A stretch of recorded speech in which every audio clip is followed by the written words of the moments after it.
ধানমন্ডি ৩২ নম্বর ঘটনায় বিএনপির রাজনীতি কঠিন পরিস্থিতিতে পড়েছে। বিএনপি রাজনীতি অনেকটা অপ্রাসঙ্গিক হয়ে যাওয়ার পালা।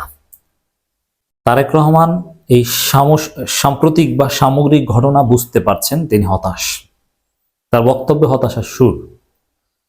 দর্শক, ধানমন্ডি ৩২ ঘুরিয়ে দিবে এই ঘোষণাটা যখন দিয়েছেন বা শিক্ষার্থীরা যখন প্রস্তুতি নিচ্ছে, তার কাছাকাছি সময় তারেক রহমান একটা বক্তব্য দিয়েছেন, যে বক্তব্য থেকে হতাশার ইঙ্গিত পাওয়া যায়। আমি একটু রিলেট করে আলোচনা করব।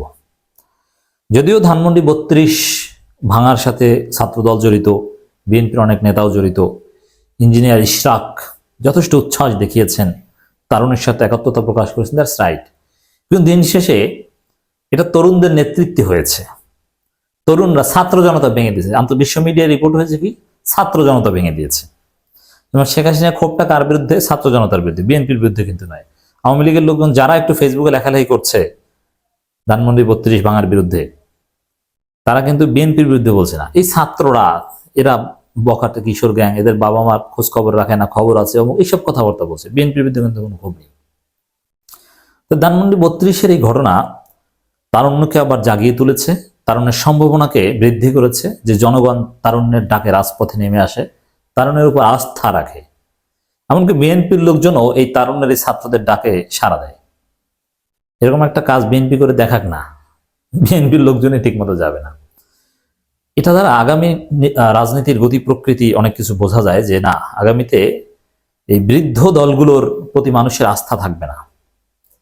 এজন্যে তারেক রহমান হতাশামূলক কথাবার্তা বলছেন, নানানভাবে প্রাসঙ্গিক করার চেষ্টা করছেন। একদিকে বিএনপির যে ৩১ দফা, বিএনপির রাজনীতির মূল বাইবেল এখন, সে ৩১ দফার মধ্যে ২৪ নাই, অথচ রাজনীতি চলছে এখন ২৪-এর উপর ভিত্তি করে। ২৪ এই সংবিধান, আইন কানুন কিচ্ছু মানছে না।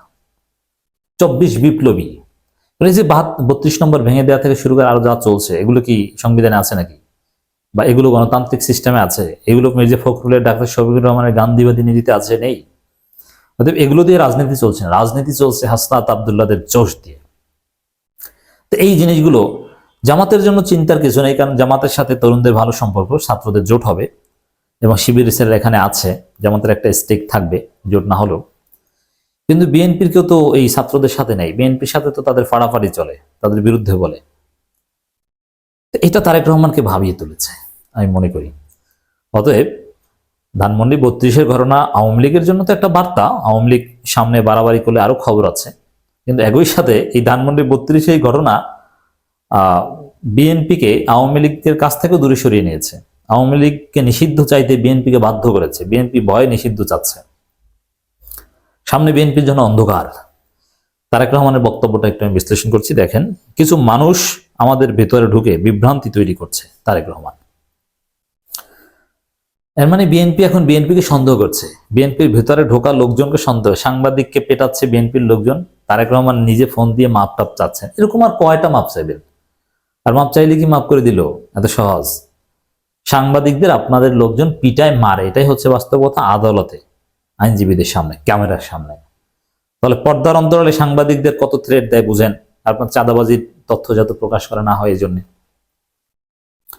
অতএব বিএনপি এখন বিএনপিকে সন্দেহ করছে। তারেক রহমানের বক্তব্যটা আবার আপনাদেরকে একটু শোনাচ্ছি।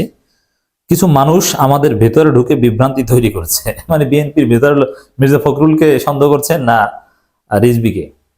কারণ উল্টাপাল্টা কথা। মির্জা ফখরুল বলছেন যে না, আওয়ামী লীগ নিষিদ্ধ করা যাবে না, নিষিদ্ধের রাজনীতিতে আমি বিশ্বাস করি না।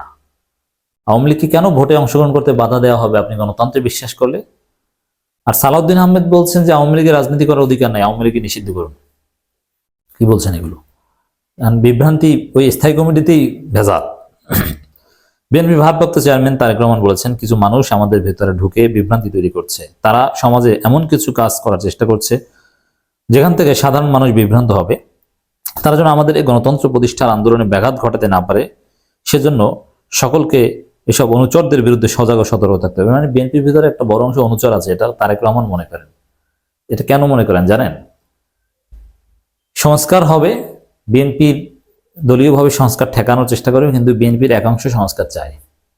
বিএনপির মধ্যে তরুণ যে অংশটা, তার সংস্কার চায়। এবং নির্বাচন, এই স্থানীয় সরকার নির্বাচনের উদ্যোগ যদি শেষ পর্যন্ত আগে নেওয়া হয় বা এরকম কিছু উদ্যোগে বিএনপির মধ্যে ভাঙনও সৃষ্টি হতে পারে। বিএনপিতে ভাঙন অনিবার্য আমি মনে করি, আসবে। হাসিনা তো ষড়যন্ত্র করে ভাঙতে চেয়েছিল, আর এবার ন্যাচারাল প্রক্রিয়া ভাঙতে পারে। ছাত্রদের দল গঠন নিয়ে ডক্টর ইউনূস সরকারের অধীনে নির্বাচনে যাবে কি যাবে না এইসব প্রশ্নে ভাঙন হলে অসম্ভব কিছু নয়। তারেক রহমান বলেন, কিছু মানুষ সংস্কার সংস্কার বলে সকল প্রক্রিয়াকে দীর্ঘায়িত করছে, আমাদের দেখতে হবে এটি কোনো ষড়যন্ত্র কিনা। ডক্টর ইউনূসকে সন্দেহ করছে, বিএনপি নিজেদেরকেও সন্দেহ করছে। তাহলে ভালোটাকে ভাই, বিষয়টি দীর্ঘায়িত করলে দেশের সমস্যা বাড়বে। যত দ্রুত জনগণের সরকার প্রতিষ্ঠা করতে পারবো তত দ্রুত বাংলাদেশকে এগিয়ে নিয়ে যেতে পারবো। না, আপনারা তো সরকার এসেছিলেন, আপনি কি এগিয়ে নিয়েছেন আমরা দেখি নাই, আপনাদের উপর কোনো আস্থা নাই। তারেক রহমান বলেন, কিছু মানুষ বিএনপি ছাড়া কেউ সংস্কারের কথা বলেনি উল্লেখ করে তিনি বলেন, সে সময় স্বৈরাচার অস্ত্রের জোরে রাষ্ট্রের ক্ষমতাকে ধরে রেখেছিল, সেই সময় বিএনপি ছাড়া অন্য কেউ সংস্কার কথা বলেনি, শুধুমাত্র এক বিএনপি বলেছিল। কারণ বিএনপি দৃঢ়ভাবে বিশ্বাস করতো এই স্বৈরাচার একদিন বিদায় হবে, বাংলাদেশের মাটিতে তাদের পথে যাবে। হ্যাঁ, বিএনপি সংস্কার কথা বলেছিল, কিন্তু বিএনপি সংস্কার ডাকে মানুষ সাড়া দিয়ে রাজপথে নামে নেয়। 28 অক্টোবর আপনারা পালিয়ে গিয়েছেন। 31 দফায় জনগণ সাড়া দেয়নি, জনগণ সাড়া দিয়েছে এক দফা সংস্কারে, যে ফেসিবাদ ব্যবস্থার বিলোপ করে নতুন রাজনৈতিক বন্দোবস্ত, কথা একটাই। 31 দফার মধ্যে 24 নাই, অতএব ওগুলোতে জনগণের আগ্রহ নাই। সামনের দিনে দেশের জনগণের শাসন প্রতিষ্ঠিত করার প্রত্যয় ব্যক্ত করে তারেক রহমান বলেন, আমরা স্বৈরাচারকে বিদায় করেছি, সামনের দিনে আমরা জনগণের শাসন প্রতিষ্ঠিত করব। জনগণ যে প্রত্যাশা নিয়ে অন্তর্বর্তীকালীন সরকারের দিকে তাকিয়ে আছে, তারা জনগণের সরকার প্রতিষ্ঠার জন্য সব রকম সহায়তা ও কাজ করবে, তারা জনগণের সেই প্রত্যাশা পূরণ করবে বলে আশা করি। জনগণের সরকার প্রতিষ্ঠা 31 দফার আমরা বিরোধিতা করি এখন। কারণ কি, ভালোভাবে আমরা 31 দফার মধ্যে 24 নেই, 71 আছে কিন্তু 24 নেই, মানে 24 কেন্দ্রিক হতে হবে। 24কে বাদ দিয়ে কোনো দফা জনগণ মানবে না, এই জন্য 31 দফা সারা পাচ্ছে না। আর দ্বিতীয় কথা হচ্ছে, 31 দফা হচ্ছে ফেসিবাদের বিরুদ্ধে ছিল, ফেসিবাদ তো নাই, এখন আপনার এটা কার বিরুদ্ধে? আবার 31 দফার একটা বড় অংশ সংস্কার কমিশনের সুপারিশমালার মধ্যে আছে, তাহলে সেগুলোও বা কেন, রিডান্ডেন্সি কেন, এগুলোর জবাব দিতে হবে। তো দর্শক, এক কথায় যদি বলি, তারেক রহমান হতাশ।